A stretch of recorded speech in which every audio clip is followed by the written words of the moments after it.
بسم الله الرحمن الرحيم.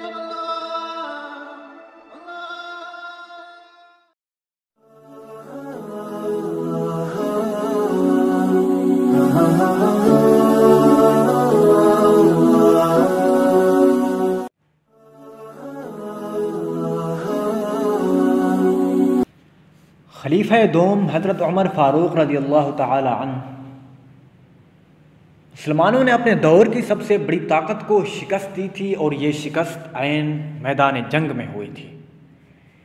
ایرانی مارکوں میں پٹ پٹا چکے تھے اور رومیوں کا گھمنڈ بھی ٹوٹ رہا تھا، لیکن بالکل اس وقت ان کے لیے ایک اوسان خطا کرنے والی خبر آئی کہ خلیفہ رسول حضرت ابوبکر صدیق رضی اللہ عنہ کا انتقال ہو گیا۔ مدینہ کے گلی بازار کیا پورا عالم اسلام سوگوار ہو گیا۔ حضرت ابوبکر صدیق رضی اللہ عنہ نے مرض الموت میں حضرت عمر فاروق کو اپنا جانشین مقرر فرما دیا تھا۔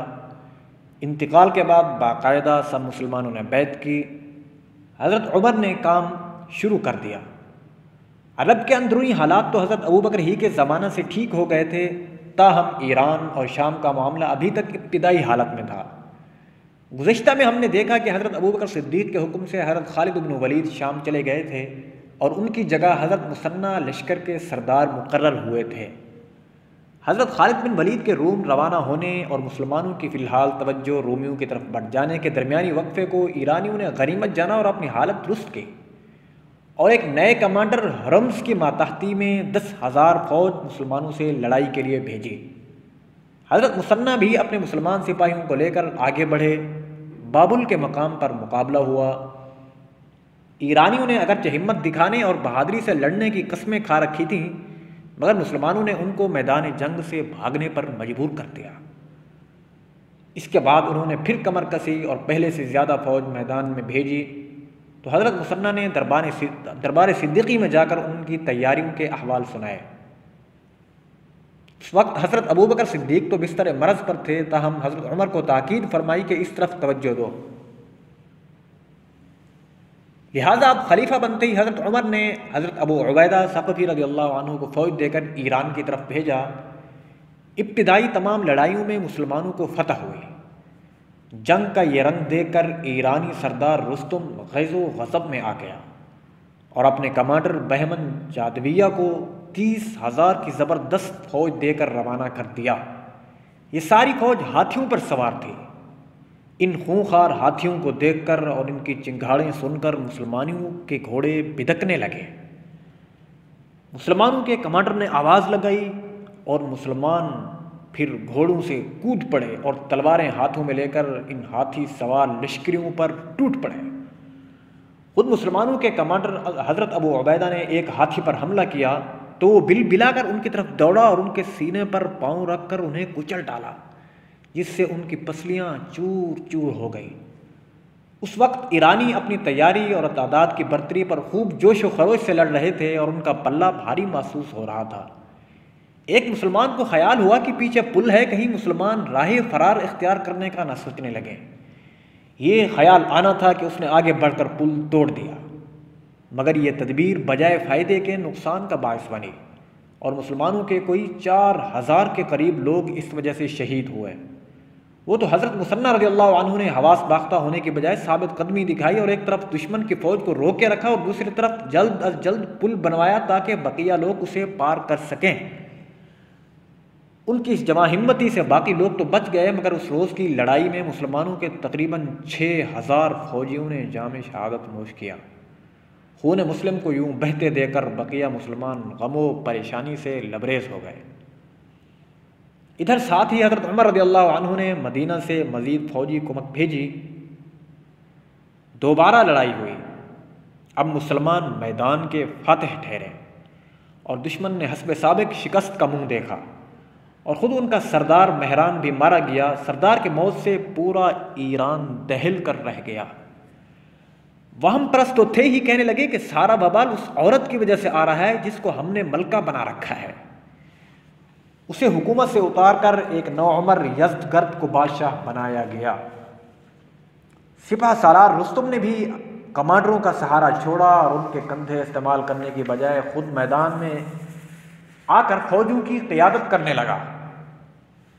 ادھر مدینہ سے حضرت عمر رضی اللہ عنہ نے بھی حضرت سعد بن ابی وقاص رضی اللہ عنہ کی سربراہی میں فوجیں بھیجیں، جو آندھی و طوفان کی طرح ایران کی سرحد میں داخل ہوئیں اور قادسیہ نامی میدان پہنچ کر پڑاؤ کیا۔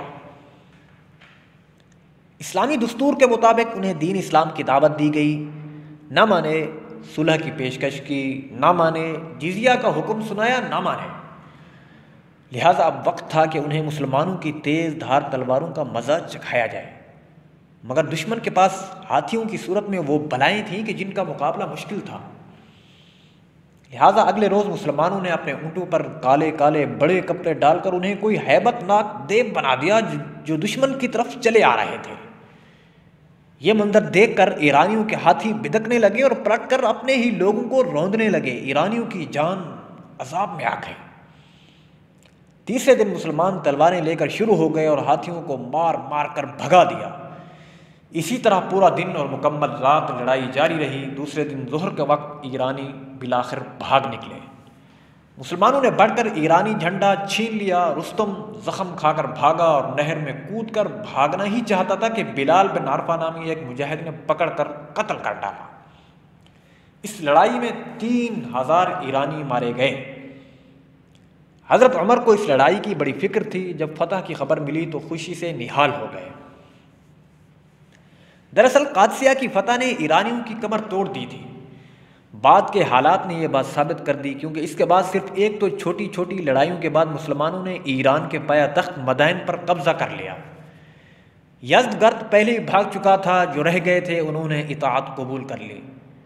مسلمان نوشیروان کے محل میں عزت و عظمت سے داخل ہوئے۔ پہلے شکرانہ کی نماز پڑھی گئی، پھر وہیں جمعہ ہوا۔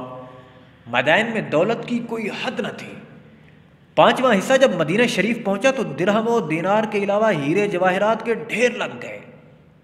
مدائن کے بعد جلولہ اور احواز وغیرہ میں بھی چند لڑائیاں ہوئیں۔ آخری معرکہ نہاوند میں ہوا۔ یہاں ایرانیوں نے ایک بار پھر کمر کس لی اور اپنی 1.5 لاکھ فوج میدان میں لے آئے، جبکہ مسلمانوں کی کل تعداد صرف 30,000 تھی۔ نعمان بن مقرن فوج کے سردار تھے۔ ایرانی آج پھر طاقت کے نشے میں بہادری دکھا رہے تھے اور اتنا خون بہایا کہ میدان میں گھوڑوں کے پیر تک پھسلنے لگے۔ خود مسلمانوں کے کمانڈر نعمان زخم کھا کر گھوڑے سے گرے۔ یہ دیکھ کر کچھ مسلمان انہیں اٹھانے لپکے، لیکن گرتے گرتے حکم دیا کہ مجھے سنبھالنے کی ضرورت نہیں، آگے بڑھو اور دشمن پر حملہ کرو۔ نعمان بن مقرن کے بعد حضرت حذیفہ نے جھنڈا ہاتھ میں لیا۔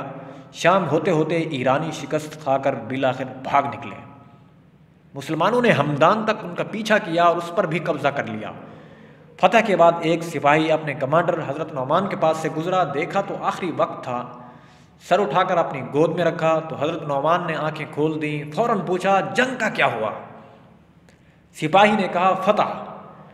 کہا اللہ کا شکر ہے، امیر المؤمنین حضرت عمر رضی اللہ عنہ کو جلد اس کی خبر دینا۔ یہ کہہ کر ہمیشہ کے لیے آنکھیں بند کر لیں۔ حضرت عمر کو جب اس فتح کا حال معلوم ہوا تو بہت خوش ہوئے، لیکن ساتھ ہی حضرت نعمان کے غم میں بہت روئے۔ اس لڑائی میں 30,000 کے قریب ایرانی مارے گئے۔ اس کے بعد ان کا زور ٹوٹ گیا اور پھر کسی بڑی لڑائی کی ہمت نہیں ہوئی۔ ایرانیوں کا سپہ سالار یزدگرد ادھر ادھر مارا پھر رہا تھا اور مسلمان فوجیں عرصہ تک اس کا پیچھا کرتی رہیں، لیکن وہ چالاک لومڑ اس وقت تو ہاتھ نہ لگا۔ البتہ حضرت عثمان کے زمانہ میں مارا گیا۔ اس طرح مسلمانوں نے پورا ایران فتح کر لیا۔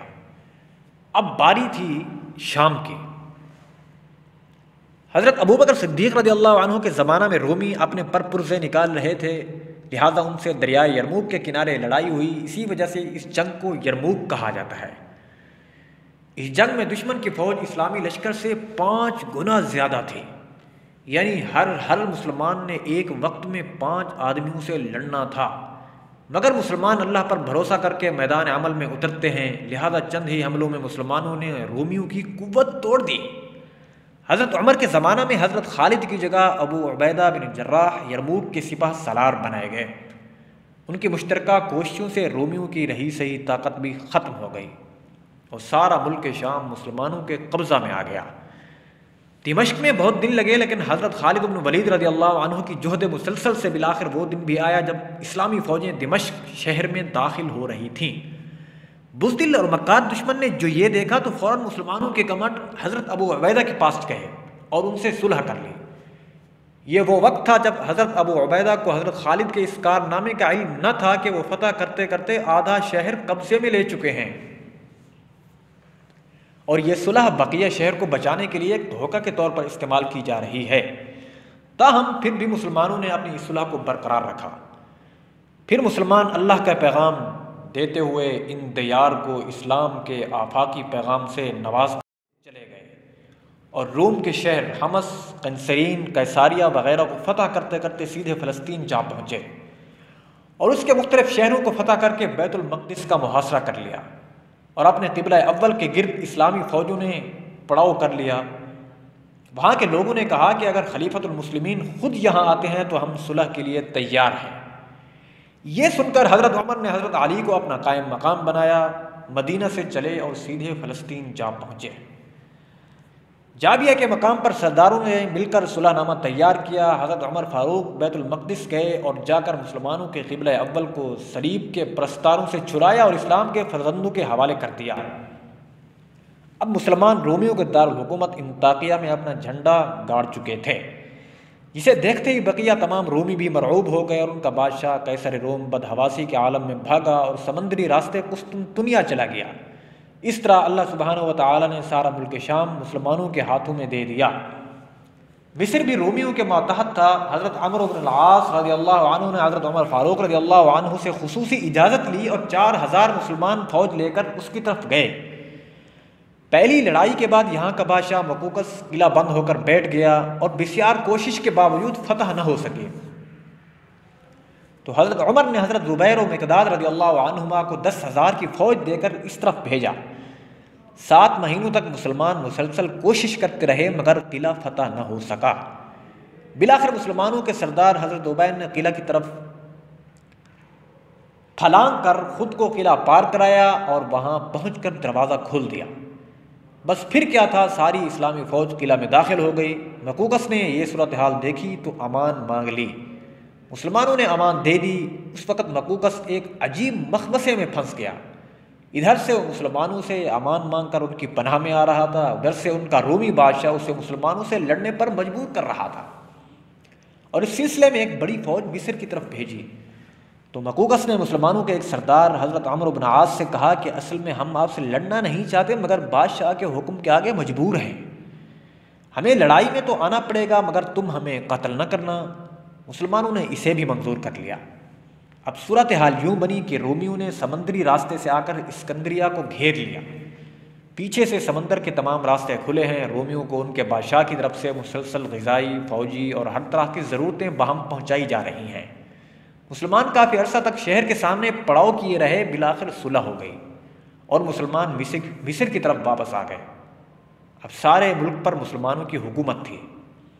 ادھر مسلمان کشور کشائی میں مصروف عمل تھے اور ساری دنیا کو اسلام کا پیغام پہنچا رہے تھے، وہیں دشمنان دین و ملت اسلام کی بنیادیں کھوکھلی کرنے کی سازشیں بن رہے تھے، اور جس سیڑھی سے وہ دنیا کی ہر بلندی تک پہنچ سکتے تھے، نادان چوہے اسے ہی مکار دانتوں سے کتر رہے تھے۔ بات یہ ہوئی کہ مدینہ میں فیروز نامی ایک پارسی غلام رہتا تھا۔ یہ ایک مرتبہ حضرت عمر رضی اللہ عنہ کے پاس شکایت لے کر آیا کہ میرے مالک مغیرہ مجھ سے ہر روز 2 درہم وصول کرتے ہیں، جو میرے لیے بہت زیادہ ہیں۔ حضرت عمر نے پوچھا تم کیا کام کرتے ہو؟ اس نے کہا بڑھئی کا کام، لوہاری کا فن اور نقاشی کا ہنر۔ آپ نے فرمایا ان کاموں کو دیکھتے ہوئے تو 2 درہم کچھ بھی نہیں ہے۔ وہ اس فیصلے سے بہت ناراض ہوا۔